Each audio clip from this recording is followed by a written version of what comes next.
Volumes of, ये देखो, n by, question तो आपने लिखा होगा, n/10 HCl, ठीक है, and plus n/20 NaOH।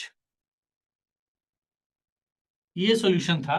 n/10 HCl ले लिया गया और n/20 NaOH ले लिया गया of equal volume, of equal volume, ठीक है। दोनों के वॉल्यूम सेम थे, तो n/10 HCl और n/20 NaOH, इन दोनों को आपस में मिक्स कर दिया गया। तो मिक्स करने के बाद जो रिजल्टेंट जो सॉल्यूशन बनेगा, उस सॉल्यूशन का हमको क्या करना था, फाइंड आउट करना था पीएच। तो सबसे पहला काम ये करते हैं बच्चों, देखो सबसे पहला काम क्या करेंगे, इसमें ये जो n/10 HCl दिया गया है और n/20 NaOH दिया गया है, इसमें एक नया टर्म आपके लिए आने वाला है। लिखेंगे बच्चों, number of milli equivalents,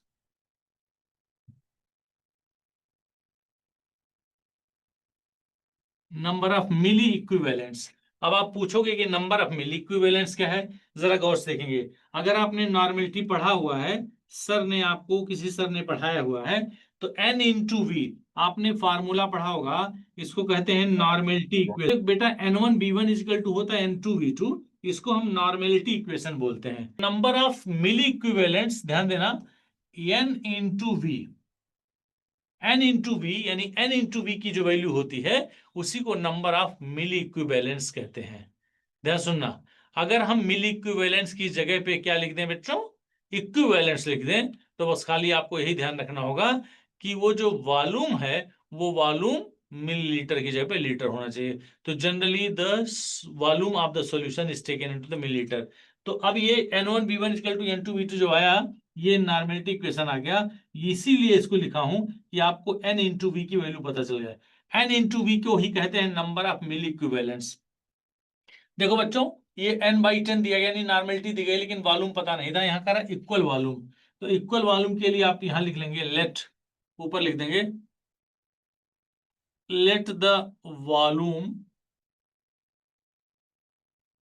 B VmL। ये मान लो, क्योंकि वॉल्यूम नहीं दिया गया है, तो उसका वॉल्यूम कितना मान लेंगे, V मिलीलीटर मान लेंगे। तो number of milli equivalents is equal to n into V हो गया। अब n इंटू वी को जब कैलकुलेट करेंगे तो लिखेंगे, फिर यहां लिख रहा हूं मैं, नंबर ऑफ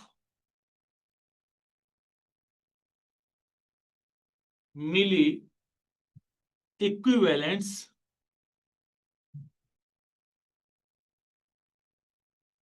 ऑफ HCl। हम किसके लिए निकाले जा रहे हैं बच्चों, HCl की निकालने जा रहे हैं। तो HCl के जब निकालेंगे तो होगा, फार्मूला वही लगेगा, n इंटू वी। अब n इंटू वी की वैल्यू क्या हो जाएगी, this is equal to, n की वैल्यू हो गई 1/10, you have seen, it is given in the question, n/10 into V. देखो n की वैल्यू हो गई 1/10 और वॉल्यूम दिया गया है v। तो इसको हम क्या लिख सकते हैं, 1/10 का मतलब क्या हो गया, 0.1 v। क्लियर अंडरस्टैंडिंग, बोलोगे नहीं तुम, क्योंकि मैं जानता हूं। फिर लिखेंगे number of milli equivalents of NaOH। NaOH के जब इक्विवेलेंस निकालेंगे, तो यहां भी क्या हो गया, n इंटू वी। n की वैल्यू दी गई बच्चों 1/20, it is given 1/20 into V, क्योंकि दोनों का वॉल्यूम अपने लिखा था equal volume. This is equal to, इसकी वैल्यू करेंगे 1/20, तो आएगा मेरे ख्याल से 0.202500, 0.05 भी। नाउ सी, अब इसमें क्या करना है कि इक्विवेलेंट्स, बेटा ये HCl था, HCl और NaOH में किसका इक्विवेलेंट ज्यादा दिखाई दे रहा है, HCl और NaOH में किसका इक्विवेलेंट ज्यादा दिखाई दे रहा है, आई होप HCl का। HCl की वैल्यू है 0.1 और इसकी वैल्यू है 0.05। तो ध्यान सुनना, ये जो 0.05 V है, वो अपने वॉल्यूम के बराबर इस HCl को क्या करेगा, न्यूट्रलाइज कर देगा। तो एक्सेस, अब यहां लिखेंगे, therefore excess number of, excess number of milli equivalents, ये बेटा इतना ओपन करके बता रहा हूं, मिली इक्विवेलेंट्स कि आपको फिर परेशानी ना हो, ऑफ HCl। ये ध्यान रखेंगे, जिसके मिली इक्विवेलेंट्स ज्यादा आएंगे हमको उसमें से कम वाले को क्या कर देना है, सब्ट्रैक्ट कर देना है। कितना वैल्यू था, 0.10V माइनस कितना हो गया बेटा, 0.05V। जब इसमें से सब्ट्रैक्ट करोगे तो कितनी वैल्यू आ गई, 0.05V। करेक्ट और नॉट, ध्यान से देखो, इट इज करेक्ट और नॉट, बोलो यहां तक समझ में आ रहा है, तब मैं आगे चलूं। से ये पता चल रहा है कि जब दोनों को आपस में मिलाया गया तो उसमें HCl का अमाउंट, HCl का वॉल्यूम, HCl के मिल इक्विवेलेंट्स ज्यादा हैं। इसका मतलब वो जो सॉल्यूशन होगा वो है एसिडिक नेचर का होगा। तो इट मींस लास्ट में फाइनली हमको चेक करना है कि the pH should come between 0 to 7, 0 to 7, यानी 7 से थोड़ा सा कम हो, 0 से 7 के बीच में अगर इसका pH आएगा तो अब आपने देखा कि number of mill equivalents, mill equivalents किसके बराबर होता है बेटा, अभी बोला हूं, मिली इक्विवेलेंट्स इज इक्वल टू होता है N इंटू वी के। किसके बराबर होता है, N इंटू वी के। और यह जो N इंटू वी आया है, यह जो N इंटू वी आया है क्या है, मिल इक्विवेलेंट्स, जिसकी वैल्यू क्या आ रही थी, 0 पॉइंट, मैं थोड़ा समय लेकर के बता रहा हूं क्योंकि बार बार ऐसे क्वेश्चन नहीं आएंगे, 0.05 आ गया। तो देयर फोर नॉर्मेलिटी क्या निकलेंगे बेटा, यहां लिखेंगे देयर फोर नॉर्मेलिटी,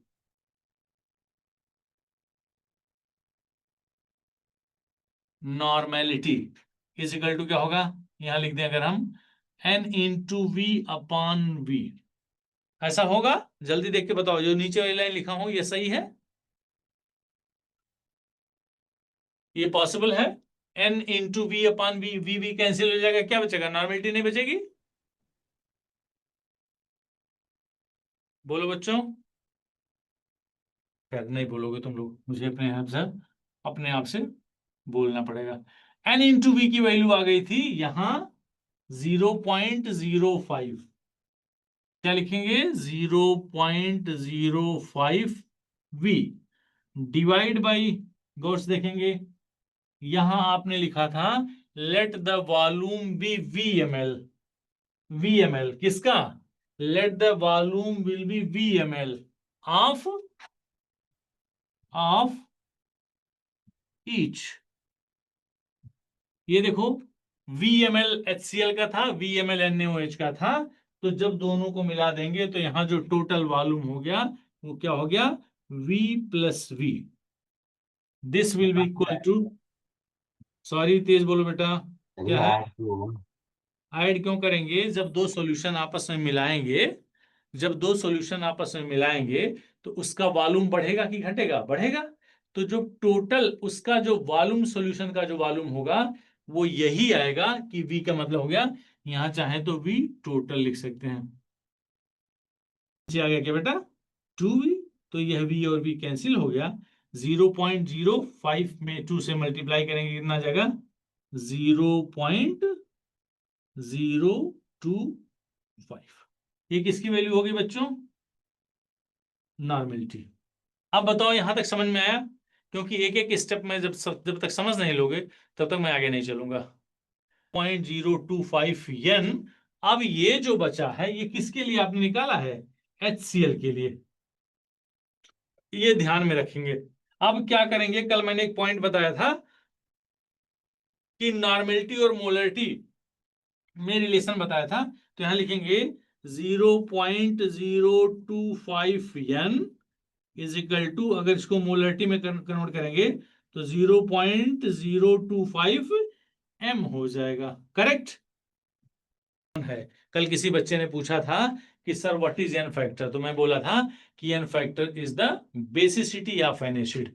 HCl में से एक या चाइन डिस्प्लेस होगा, इसलिए उसकी बेसिसिटी क्या हो गई, 1 हो गई।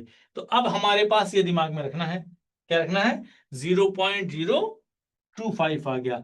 अब इधर देखते हो बच्चे, HCl HCl का जब आयनाइजेशन होगा तो क्या मिलेगा, H आयन मिलेगा और Cl आयन मिलेगा। यहां से इसका कंसंट्रेशन आ गया था 0.25, यहां लिखेंगे m, तो यहां भी क्या होगा 0.025 m। बस अब आपका क्वेश्चन आ गया। This implies concentration of H ion की जो वैल्यू आ गई वो आ गई 0.025 m। बस आप देयरफॉर अब आप सीधे pH की वैल्यू निकाल लीजिए। pH इज इक्वल टू होगा है minus log of concentration of H ion, ये होता है। This is equal to minus log, यहाँ 10 लिखना ना भूलें, माइनस लॉग। अब इसकी वैल्यू क्या होगी बेटा 0.025 कर दिया। This is equal to minus log, इसको हम ऐसा लिख सकते हैं क्या 25/123 1000।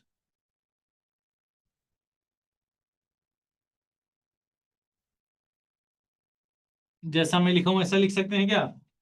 अब इसको काट देंगे, अगर 25 से कटेगा तो 25 चौका 140, ये होगा बेटा this implies minus log of 1/40, ये बेस 10, ऐसा लिख सकते हैं।